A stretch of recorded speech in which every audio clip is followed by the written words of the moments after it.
ዛሬም ማድዌኬ እነዛ የተቃወሙት የአርሰናል ደጋፊዎች ሳይቀሩ ጎል ካስቆጠረ ያጨበጭቡለታል። ጎል ባያስቆጥርም አሲስት ቢያደርግም ያጨበጭቡለታል። አሲስት ባያደርግም ለጎሉ ቢልድ አፕ ደግሞ መነሻ ምክንያትም ከሆነ በ90 ደቂቃ ወይም በተሰለፈባቸው ደቂቃዎች ሁሉ በጥሩ ብቃት ጎል ባያስቆጥርም አሲስት ባያደርግም በጥሩ ብቃት ካመሸም ቆሞ ማጨብጨባቸው አይቀርም።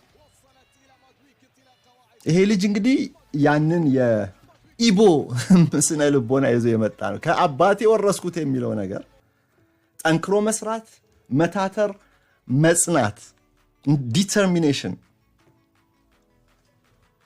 ከታዳጊነቴ ጀምሮ ከሀገር ወጥቼ 18 ዓመት ሳይሞላኝ የእግር ኳስን ህልም በማሳደድ በኩል ሁሉ ረድቶኛል የሚለው ያስነ ልቦና የረዳው ይመስላል።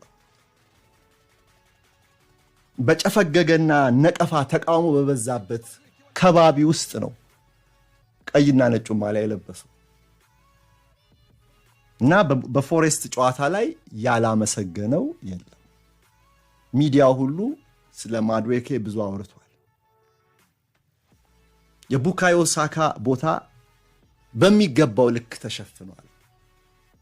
ግን ማድዌኬ የበለጠ በአርሰናል የበለጠ ተወዳጅ እንዲሆን ይሄ ብቻ በቂ አይደለም። ጎሎችን መጨመር አለበት፣ አሲስት ማድረግ አለበት። ቀጥተኛ አሲስት፣ ሰከንድ አሲስት ሳይሆን ጎሎችን መጨመር ከቻለ በቀኝ በኩል እየተሰለፈ ልክ ሳካ እንደሚያደርገው ከሆነ